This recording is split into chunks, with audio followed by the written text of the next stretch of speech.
A muchos jóvenes les ha tocado vivir dos crisis, la de 2008 y la de la pandemia. Puede que por eso algunas generaciones ahorren principalmente para emergencias. Según el Financial Wellness Index, la generación Z o Centennials se caracterizan por tener un fondo para situaciones imprevistas, aunque también piensan a largo plazo, ya que un 30% ahorra para aumentar su capital. Ahora bien, los millennials no son muy diferentes. Su principal preocupación es el coste de vida, debido al aumento de los precios del alquiler, de la energía y de la vida en general. Según Bankrate, hay una diferencia entre ambas generaciones. Los Z son más optimistas en cuanto al salario, aunque en ambos casos se vive al día, y ahorrar supone un gran reto.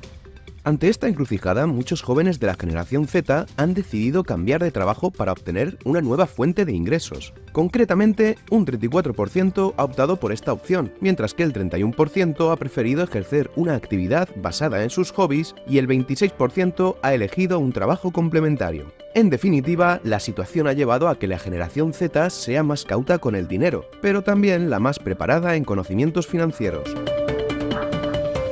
Ahora bien, muchos jóvenes reconocen tener un problema para ahorrar por la impulsividad en las compras o la presión social, algo que ocurre mínimamente a partir de los 40.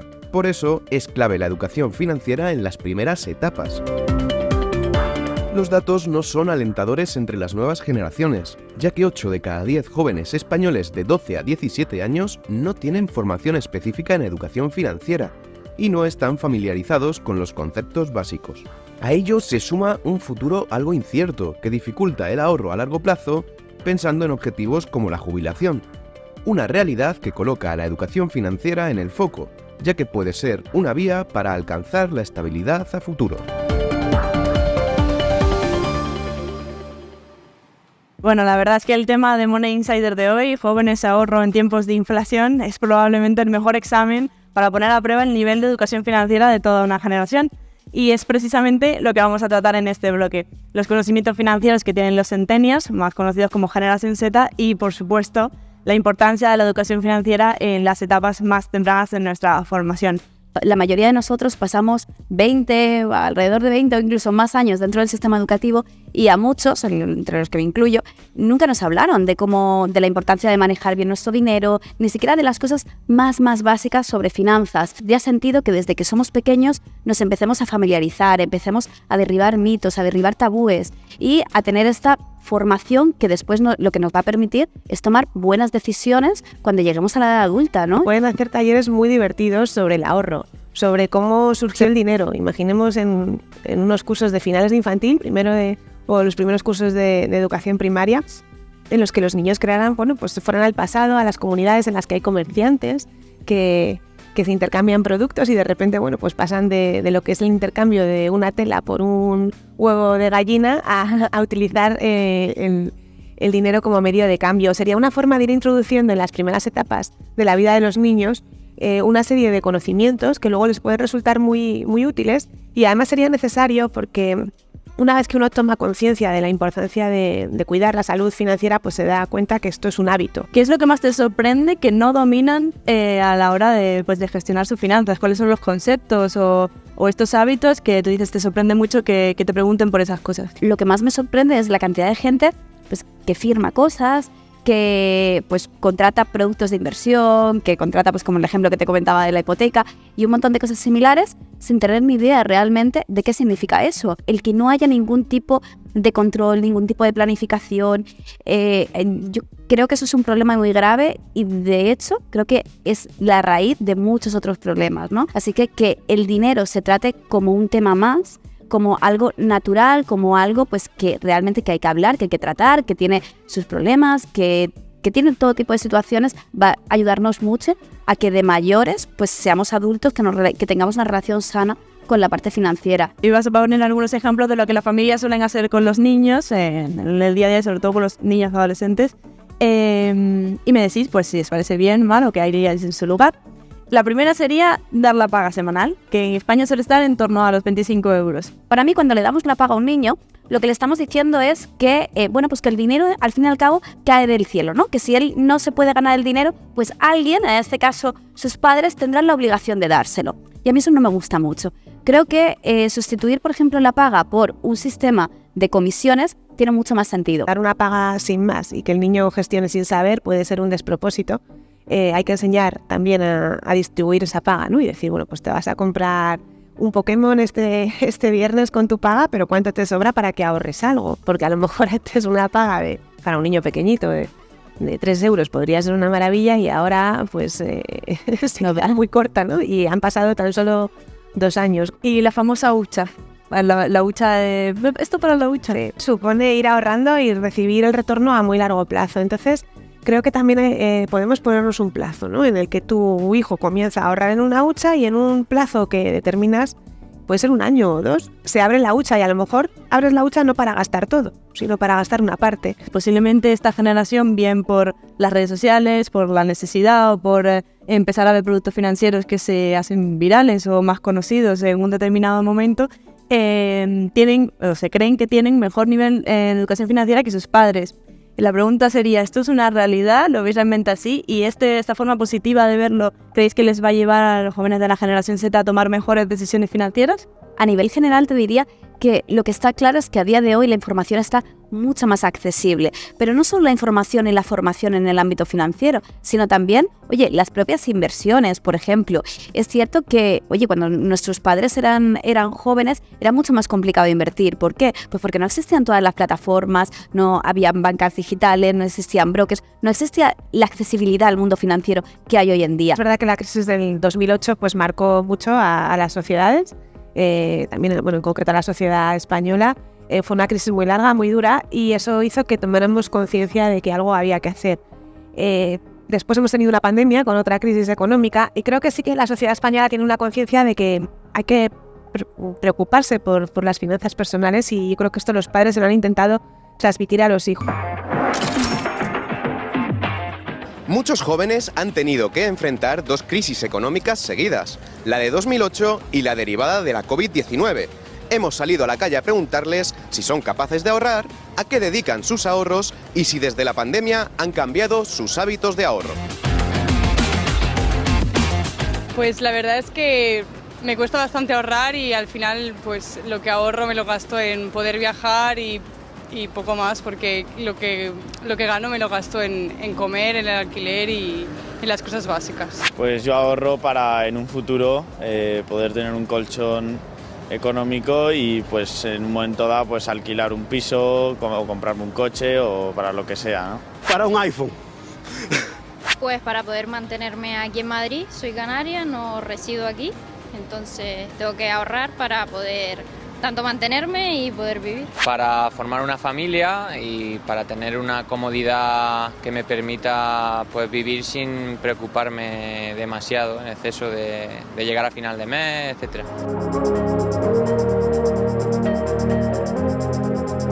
La llaman la generación de la doble crisis, pero en el vídeo acabamos de ver cómo la inflación y las continuas subidas de tipos de interés, ya llevamos 10, también hacen mella en el bolsillo de los jóvenes. Quería lanzaros una primera pregunta a los dos. Vamos a comenzar contigo, Ángel, que es ¿de qué manera la inflación, las continuas subidas de tipos de interés están afectando al ahorro de los jóvenes? La primera variable es la emancipación.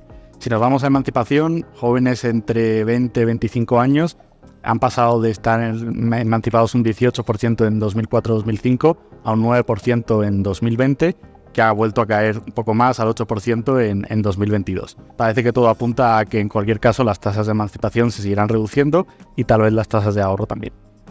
La zona euro no hemos asistido, no hemos visto estas tasas de inflación nunca.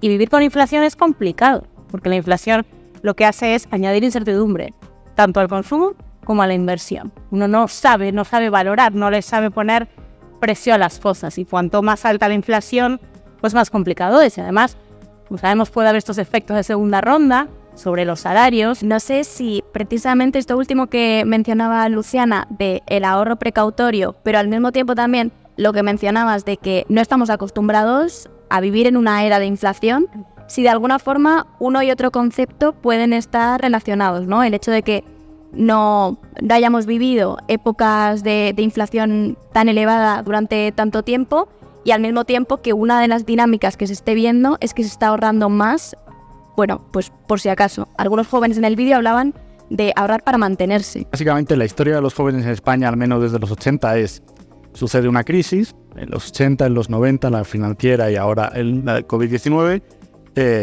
cae drásticamente los salarios entendidos como salarios mensuales o salarios brutos anuales, no tanto por una caída del salario real, sino por una caída en última instancia de los días trabajados al año, ya sea por aumento de la parcialidad o por empleo más inestable de menor duración. En la recuperación se recupera muy ligeramente hasta que llega la siguiente crisis y vuelve a seguir cayendo. En la medida en la que, si por ejemplo están estudiando fuera de su comunidad de origen, que es algo muy habitual cuando hay movilidad interprovincial, pues para los que se quieren ir a la universidad, que no les pilla lejos de su municipio de nacimiento, pues ahí el ahorro para mantenerse, entre comillas, está totalmente entendible, porque simplemente es para subsistir hasta que acaben los estudios, y esos estudios ya van más allá, en muchos casos, de los 21 años. Entonces, claro, cuando le preguntas en esos tramos de edad, ¿tú para qué ahorras? Digamos que están todavía en el eslabón anterior de hacer el ahorro que les va a permitir decisiones vitales como la emancipación, paternidad, etcétera, etcétera. Para los jóvenes son recuperaciones parciales. Nunca se llega a recuperar el nivel de trabajo y, en última instancia, el nivel de ingresos que había en la crisis previa, y esto es una constante desde los años 80. Va a venir una generación que se va a jubilar y que la tasa de propiedad de vivienda va a ser, en un escenario no muy pesimista, será una tasa de porcentaje de población jubilada de la mitad respecto a la que tenemos hoy. En última instancia, pues mayores tasas de pobreza en la jubilación, que es el único grupo que está prácticamente blindado ahora mismo. Cuando uno mira la riqueza, que al final es la suma de los ahorros de toda la vida, pues casi la mitad, no tanto, pero pues casi es riqueza inmobiliaria. La otra mitad riqueza financiera. Llámese depósitos, fondos de inversión, lo que sea, ¿no? Eso compara con entre un 20 y un 30% en riqueza inmobiliaria de otros países como Alemania o Francia, creo que era un poquito menos, pero vamos, que damos mucha importancia, ¿no? a la riqueza inmobiliaria. No digo que esté mal, es cultural, a veces sí, pero es fundamental, ¿no? Y esto tiene que ser política pública, la empresa, el empleado, ¿no? Y porque el empleado también puede decir que no. A mí me pueden ofrecer yo, ¿para qué?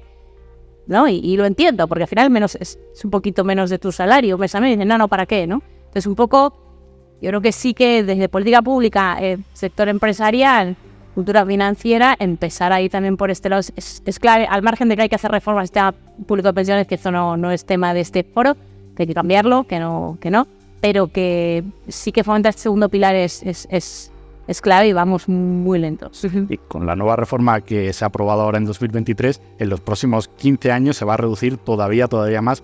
Vamos a ir transitando, como lo llevamos haciendo ya desde hace 20 años, de un sistema contributivo a un sistema más de tipo asistencial, como el que existe en países donde el segundo pilar está muy desarrollado, como el Reino Unido. ¿En qué consiste? No sé si... El contributivo, tú recibes más pensión, hay una relación directa y en teoría fuerte entre lo que tú has aportado mediante cotizaciones, que dependen de tu salario, al menos en el caso de los asalariados, y lo que vas a cobrar de pensión. Y en el asistencial, pues la relación es mucho menos lineal, es decir, tú puedes haber aportado mucho más al sistema, pero sin embargo vas a recibir una cantidad muy parecida respecto a alguien que ha aportado mucho menos al sistema.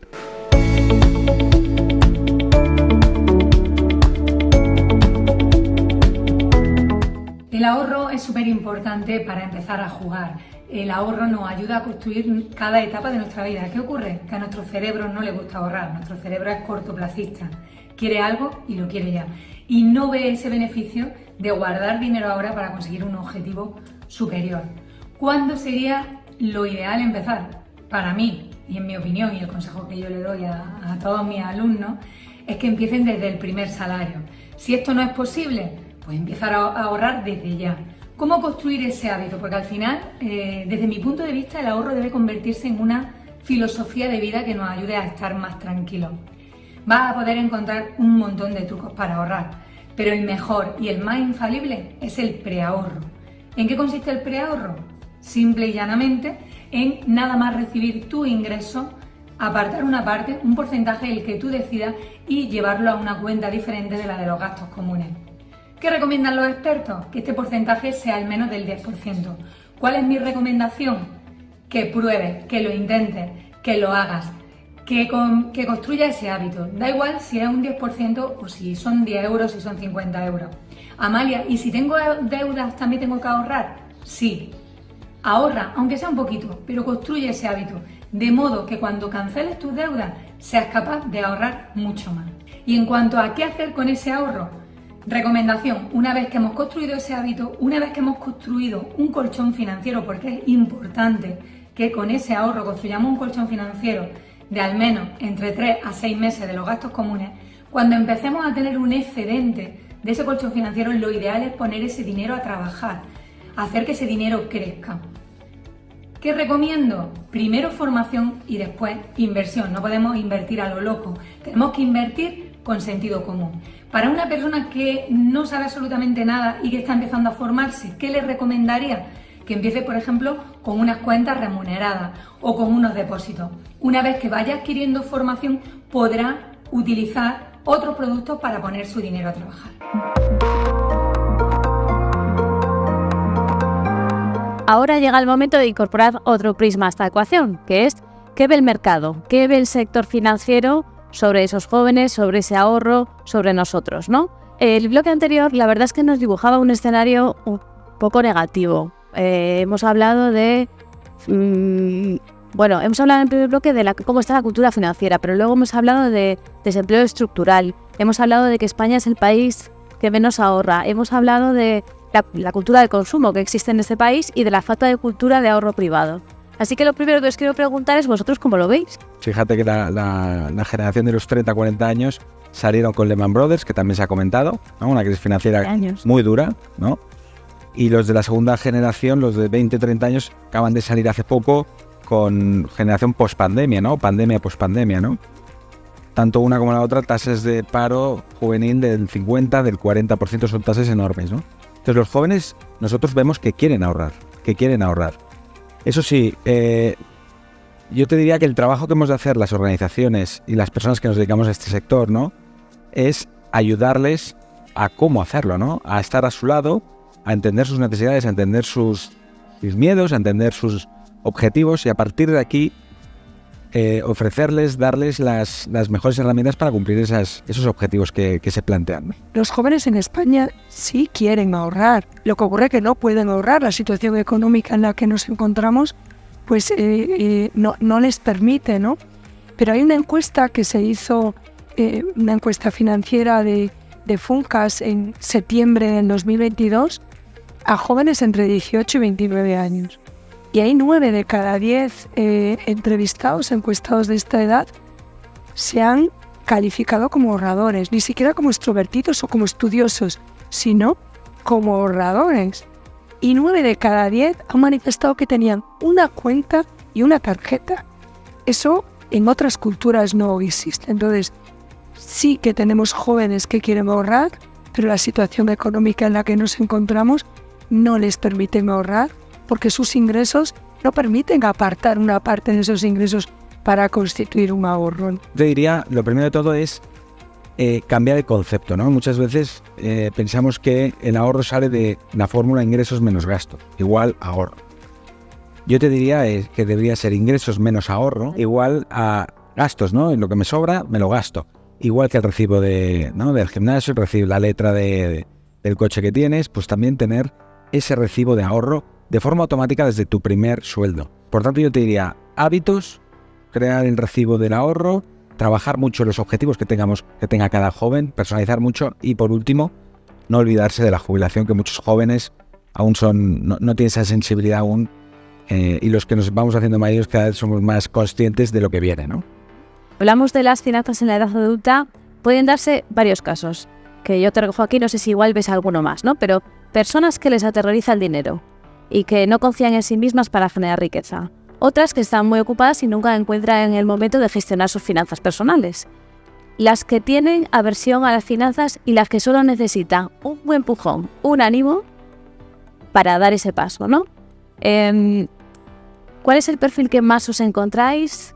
Tenemos la gran suerte de que la tecnología hoy te permite hacer magia y te permite acceder y dar acceso a nuestros clientes primero a una base. para mí es antes de generar el hábito Quant, si me permites. Nosotros decimos que tenemos que hacer conciencia de las finanzas, ¿no? Que sean conscientes. Entonces, para ello, nosotros tenemos, y más players, ¿no? Pero tenemos toda una herramienta en PCM, en un personal financiero, de finanzas personales, en el que te hago conciencia de dónde estás gastando tu dinero, cómo está evolucionando ese gasto en cada una de las categorías.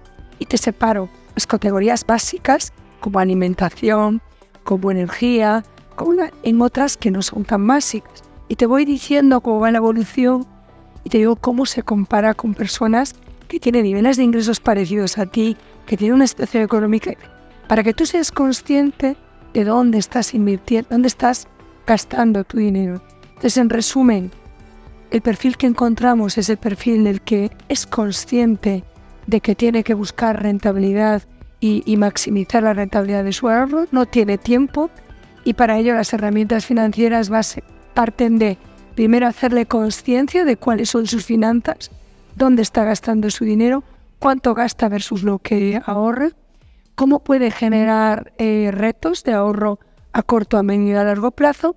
Y después ya lo último es ofrecerle herramientas, en nuestro caso digitales, que le permitan llegar a esa. Pero yo haría, sobre esta pregunta, estaba pensando mientras la hacías, dos divisiones, ¿no? O dos clasificaciones. Que es el cliente que actúa, o el ahorrador que actúa, y el que no actúa. Un mensaje, yo diría, que daría para los jóvenes es: ahorrar no es malo, no es malo.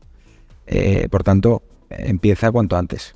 En vuestro caso sí que tenéis algunos productos que ayudan, ¿no?, a incentivar ese ahorro en esa capa de jóvenes, adolescentes, primeras etapas profesionales, ¿no? ¿Y cómo están funcionando? Me gusta hablar de herramientas y me gusta sobre todo personalizar, porque yo entiendo que cada persona es un mundo. Cada joven tiene una casuística, joven o adulto, da igual en este caso la edad, tiene una casuística, tiene una vida profesional, tiene una vida personal diferente a cualquiera, ¿no? Y luego tiene una serie de intereses, una serie de objetivos, una serie de inquietudes, y por tanto yo entiendo que lo que debemos hacer nosotros es escuchar como mínimo, por eso tenemos 2 orejas en la boca, el doble de lo que hablamos. Lo correcto es entender la persona que tenemos delante, entender sus necesidades, sus objetivos, y a partir de aquí hacer un traje a medida, ¿no? Darle la medicina que necesita esa persona. Mi primer ahorro era que yo me quería comprar un coche. Y yo quería comprarme un coche. Quiero comprarme un coche nuevo. No quería comprarme un coche usado. Entonces fue mi primer objeto. Y cuando conseguí comprarme un Seat Ibiza, os digo, fue el primer coche que yo compré, pues mi satisfacción fue brutal. Es lo que creo que tenemos que conseguir trasladar a todos. Que tengan ahorro. Retos del ahorro. Primero un corto, y luego el medio, y luego el largo. Y después darle las herramientas para llegar a ellos. Y las herramientas no son productos, como decía Juan, no es que te doy un ETF, te doy una cartera de ETFs perfectamente diversificada, etcétera, etcétera, sino el instrumento, la herramienta para ir apartando esa parte de tus ahorros es muy importante. Y el tercero es adecuar el instrumento financiero a cada uno de los Sí que le sumaría algo, ¿no?, a lo que ha comentado Paz, que estoy muy de acuerdo con ella, pero le sumaría el acompañamiento. Es decir, no es suficiente tener el objetivo de decir, oye, pues mira, ahora mismo el objetivo de este cliente, de este joven es este, sino que acompañarlo hasta que llegue a ese objetivo. Es decir, cada 3, cada 4, cada 5, cada 6 meses tener un encuentro que puede ser digital, ¿no?, hoy en día en unas videoconferencias, o presencial, y analizar dónde estamos respecto a ese objetivo, ¿no? Analizar qué tanto % de ese objetivo hemos conseguido, ¿no? Y eso para nosotros es fundamental. Es decir, porque si no te olvidas, si no puedo empezar algo y dejarlo estar, ¿no? En cambio, si yo tengo una persona, en nuestro caso es el Family Banker, ¿no?, que te guía, te acompaña y en todo ese camino, ¿no?, hasta el día que ya dejas de trabajar, pues es fundamental, porque seguro que si el cliente tiene claro que esos objetivos son importantes, el Family Banker estará a su lado para confirmar que cumple con los objetivos, ¿no?